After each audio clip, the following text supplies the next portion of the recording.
Good afternoon, everybody. My name is Aline, and I am going to present my intro to field placement presentation. I intern at the Full Service Community School number 15 in Paterson, New Jersey.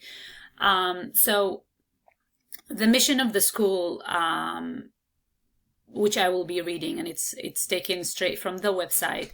At Paterson Public School, 15 quality instruction for all students is our first priority. We are committed to provide our students with above and beyond the necessary 21st century skills needed to succeed in secondary and post-secondary education. We promote positive attitude in order to achieve academic success in safe and nurturing environment. FSCS means a full community service school, which I will touch upon in a minute in the next slide. The school contains approximately 700 students, grades kindergarten to 5th grade. The demographics of the student population is mainly low income, high risk, low socioeconomic community, high poverty, and high crime area. What I learned is that the students that actually come, the area from which the students come into this specific school is the area where is the highest level of crime in Paterson.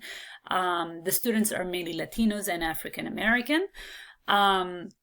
So what is a full service community school? The idea of the full service community school is that to provide services that are beyond the academics for children and their families in the school environment. So it's kind of more of a one-stop shop where they have health clinic. They try to do spirit development and special events and social events for the students and their parents and their siblings. They have parent liaison officer or coordinator or parent liaison where this specific person works with the parent, try to hear what their needs are as parents of students in the school. They provide adult ESL classes, which are free and free of charge. And they have a health clinic, which provides pediatrics, dental, visual, nutrition, and mental health, which you will see in the next slide. So some of the services that this specific school provides, some of them are typical to any public school, and some of them are additional that you would not find in any other school. There are, I believe, 4 other schools in Paterson that are part of the full service community system. So they have a guidance counselor who also stretches her work because of low staff, stretches her work into crisis response and more behavioral than actual academic. They have the child study team, a nurse, which is typical, and then you have the parent liaison that I touched upon before in the previous slide, which is an individual who works with the parents, try to hear what their needs are, and try to communicate those needs to the school and the principal, and see if they can make their needs met as parents of the students within the school.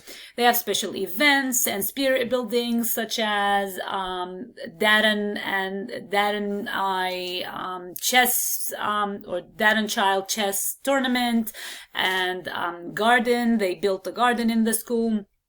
They have a health clinic, which I mentioned before, adult ESL, and they have also the MSW interns, which would be pretty much my role. I work under one of the vice principals. She's also a licensed social worker.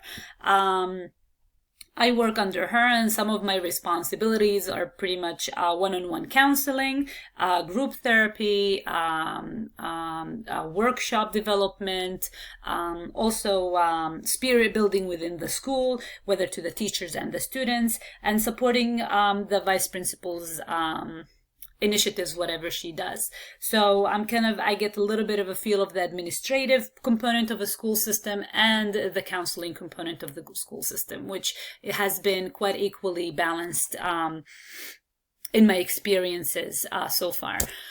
So as Wooden Tully, I wanted to refer Wooden Tully article that we studied in this class, the frame of reference, and as was mentioned in the instruction of this paper, or this assignment, that my work would mainly fall under quadrant A and C, where I either work with the client directly towards the client needs, or work with a third party toward the specific client's needs. I may see my work falls under quadrant D, meaning working with a third party towards not one specific client, but a client group, which are the students. And that would be if I hold a workshop for emotional sensitivity to the teachers, and if the teachers meet with me, then I am working with a third party towards the whole entire student population. So they will learn skills on how to reach a bigger group, not just one specific client. As you can see, the different services fall mainly directly towards the clients, very little towards a bigger spectrum, which I find it a shame, because you can do so much just by building awareness and developing skills and qualifications among those who work with the children, so you don't have to make mistakes and react to situations, which what happens in this specific school. Some of the ethical issues: inadequate capacity of the school to meet some needs. There are too many students with the social and behavioral and economic problems, and little to no skilled staff to address this issue in a constructive manner. So as I mentioned, there isn't really a good social worker, solid social worker that works in the school 7 days a week. Yes, they do have the health behavioral clinic, but they're only present 2 days a week for like 3 or 4 hours at that time, which is not sufficient to meet the needs of 700 students, whether for the long term or the short term. So a lot of the guidance counselors' responsibilities are falling into meeting those needs of misbehavior in the classroom, or trying to support, provide emotional or crisis management at the moment of an incident. Practice the approach that disempowers client. There's plenty of those that happen in the lack of professional knowledge, and the unionized teacher movement in the school does not allow for much innovative and cooperative approach to meet the students' needs. So, for example, I won't use the cases because I don't have much time left. But for example, a quick example is building this school-wide initiative of reinforcing positive behavior in the classrooms. Teachers are resisting that because it's too much work. So teachers, for example, won't do beyond of what is expected of them by the contract to do, just because it's too much work for them. I do observe inappropriate responses towards the client. Staff and administrative react to situations as opposed to take appropriate measures to address it.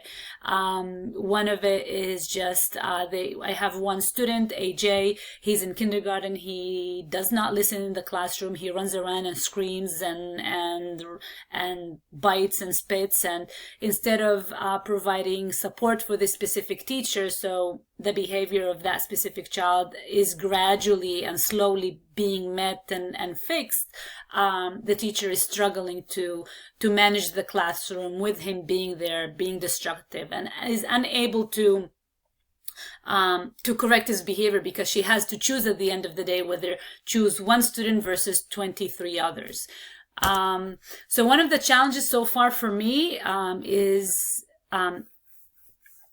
for me to deal with is the inadequate and territorial staff. If I would propose something new, a lot of the staff, meaning the teachers, would be opposing, because this is not something that they have done before, or this is their territory. So because I'm a social work intern, the health clinic may get a little intimidated, the fact that I would be providing one-on-one counseling.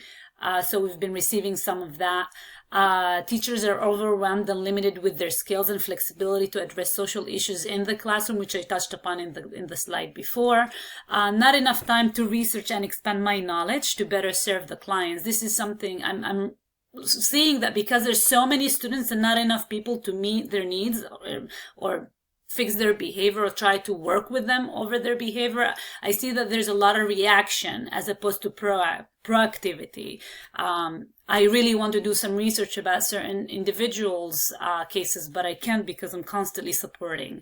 And one thing that really touched me is the issue of me not being able to mask some of my feelings about certain staff members. I got once very upset over how one child was treated outside the classroom by a teacher or a teacher aide or classroom aide, and I couldn't mask that behavior, and it was very clear that I was upset and I was judging and I was biased towards the child against the adult. So something that we touched upon in the article by Lucas. So this is something that for me to kind of pay attention and learn about that. How are referrals made? So how do I get my clientele? Pretty much the teacher has an episode in the classroom. The teacher refers that student to the supervisor, which is the vice principal in the school, and the interns. We meet with the teacher, we meet with the student, we observe the student in the classroom, and then we discuss the case. We make the decision which one of the services in the school will provide the best response to this specific case. So it might be just parent services, just to know what the parent of that specific child needs, or guidance counselor, or behavioral health clinic for long-term supervision.